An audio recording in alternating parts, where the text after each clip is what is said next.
Hello friends, welcome to my YouTube channel. This is Preeti here from Teaching with Social Science. So आज हम पढ़ेंगे मैंने आपको बताया था वार ऑफ मराठास। मैंने आपको 3 चीज़ बता दी थी कि ईस्ट इंडिया कंपनी ने किस तरीके से लड़ाई की और कौन कौन से राज्यों पर कब्ज़ा किया उन्होंने।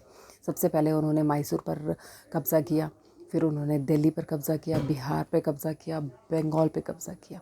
बंगाल पे कब्ज़ा करके उन्होंने सिराजुद्दौला को हराकर अपना शासन स्थापित किया। बिहार पर बक्सर वार 1764 में लड़ा गया और बिहार पर कब्ज़ा हुआ। फिर उन्होंने अब आते हैं हम मराठास वार। मराठों को भी वो लोग पूरी तरह से कुचलना चाहते थे और उनके राज्य को भी हड़पना चाहते थे। इस कारण से उन्होंने 1761 में पानीपत की तीसरी लड़ाई लड़ी, थर्ड बैटल ऑफ पानीपत, जो ईस्ट इंडिया कंपनी और मराठों के बीच में हुआ, जिसमें मराठों की हार होती है और ब्रिटिश ईस्ट इंडिया कंपनी जीत जाती है। और जैसे ही जीत जाती है मराठाओं के बहुत सारे राज्यों का बंटवारा हो जाता है।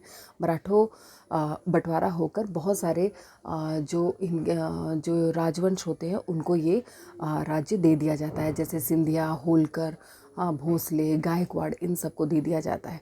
इनके जो सरदार होते हैं वो होते हैं पेशवा। पेशवा को कहा जाता है महामंत्री कहा जाता है और पेशवा को दे दिया जाता है और पेशवा को दे दिया जाता है और पेशवा पुणे में बैठते हैं, महाराष्ट्र के पुणे में बैठते हैं। तो इसमें महाजी सिंधिया और नाना फडणवीस, ये दोनों के दोनों बहुत बड़े योद्धा थे, वो भी मराठास के। ठीक है, फिर क्या होता है इसमें अभी सिर्फ और सिर्फ एक युद्ध में लड़ाई हुई थी और उनको हार का सामना करना पड़ा था मराठों को, लेकिन और भी बुरी तरह से कुचलना चाहते थे। इस वजह से उन्होंने बहुत सारे युद्ध लड़े। 1782 में सालाबाई युद्ध होता है। सालाबाई एग्रीमेंट होता है। इसमें किसी की जीत नहीं होती है। ये दोनों के बीच में फर्स्ट युद्ध होता है मराठों और ईस्ट इंडिया कंपनी के बीच में, जिसमें किसी की जीत नहीं होती, ना हार होती है ना जीत होती है। दूसरा होता है 1803 से 1805 के बीच में सेकेंड वार होता है मराठास का।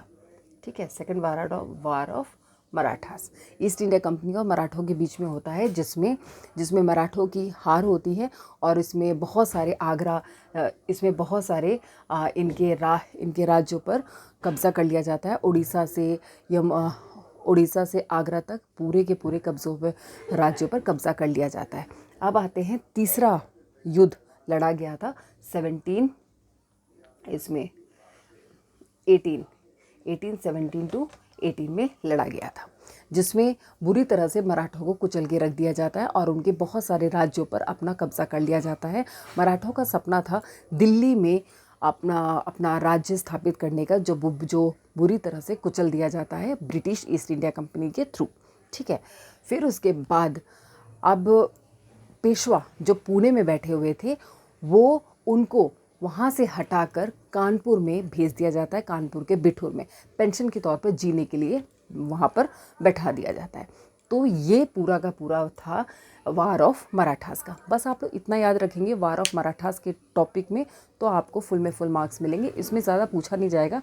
इसमें सिर्फ ये इंपॉर्टेंट है कि डेट कब हुआ था, first war of Marathas, second war of Marathas, third war of, हाँ ये बहुत इंपॉर्टेंट है। 1761 में थर्ड बैटल ऑफ पानीपत हुआ था। किसके बीच में हुआ था? मराठा और ईस्ट इंडिया कंपनी के बीच में हुआ था।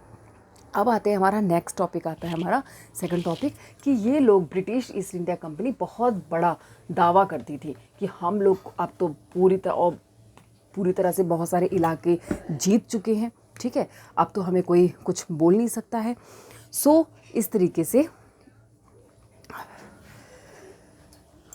रहा है, हाँ, तो इस तरीके से वो अपने आप को बहुत ही ज़्यादा एक ग्रेट समझ रही थी, बहुत ज़्यादा एक इम्पॉर्टेंट पर्सन समझती थी और सबको धमकी देती थी। सारे जो भी वहाँ पर रियासत के लोग होते थे, उनको ये धमकी दी जाती थी कि अगर तुम हमारी बात नहीं मानोगे तो हम आपका राज्य कब्जे में ले लेंगे, नियंत्रण में ले लेंगे।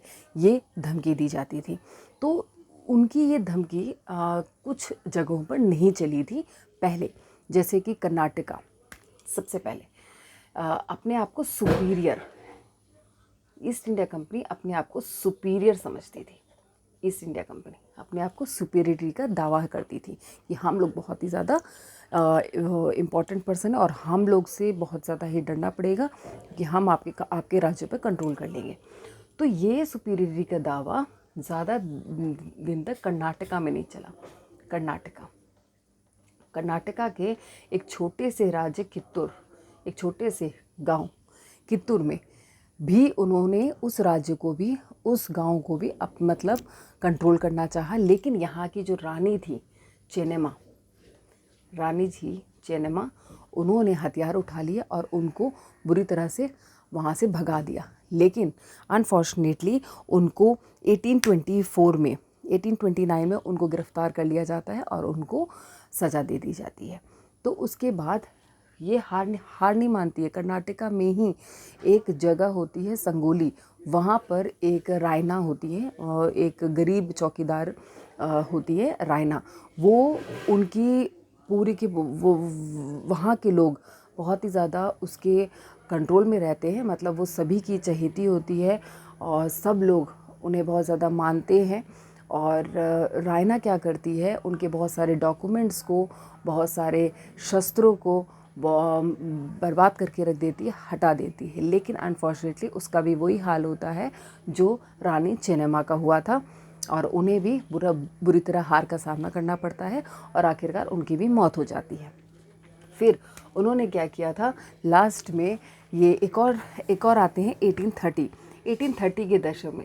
1830 में रानी ये जो रानी थी रायना, ठीक है, रायना को हैंग कर दिया जाता है, फांसी पर लटका दिया जाता है।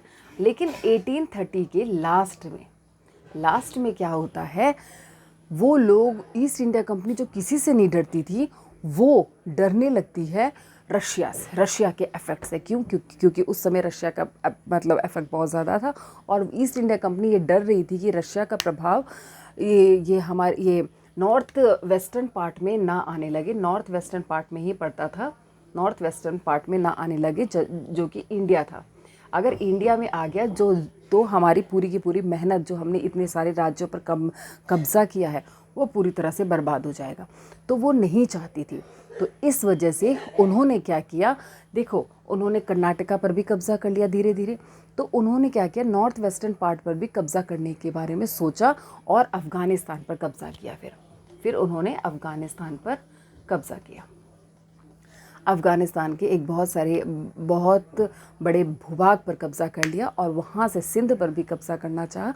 और सिंध के रास्ते से ही अफ़गानिस्तान, देखो यहाँ पड़ता है, ठीक है, यहाँ पड़ता है, और अफ़गानिस्तान के रास्ते से यहाँ पर पंजाब पर अटैक करना चाहा, और पंजाब में अटैक करना चाहा। तो 1839 में महाराजा रणजीत सिंह शासन था उसका पंजाब में। तो वो वहाँ से ईस्ट इंडिया कंपनी को भगा देता है। तो क्या होता है, लेकिन ईस्ट इंडिया कंपनी को बहुत ज़्यादा ही पावर मिल गई थी, बहुत ज़्यादा ओवर कॉन्फिडेंस आ गया था कि हम तो हर राज्य पर कंट्रोल स्थापित करें। तो ये कौन सी चीज़ है, पंजाब कौन सा राज्य है, पंजाब पर भी अधिकार करने के बारे में सोचते हैं।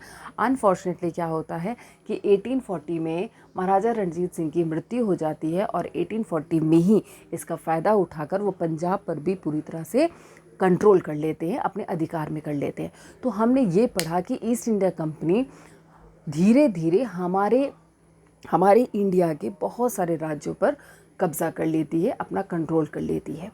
देखो हमने बहुत सारे पार्ट्स को पढ़ा कि कौन कौन से राज्यों पर कब्जा किया उन्होंने।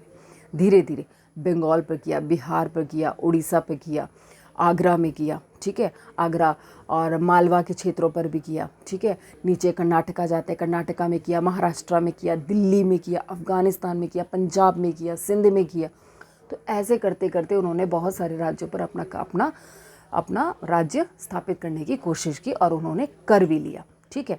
अब हम पढ़ेंगे दूसरा टॉपिक, नेक्स्ट टॉपिक है हमारा डॉक्ट्रिन ऑफ लैप्स।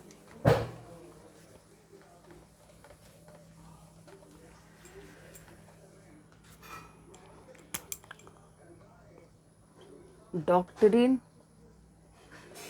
ऑफ लैप्सी।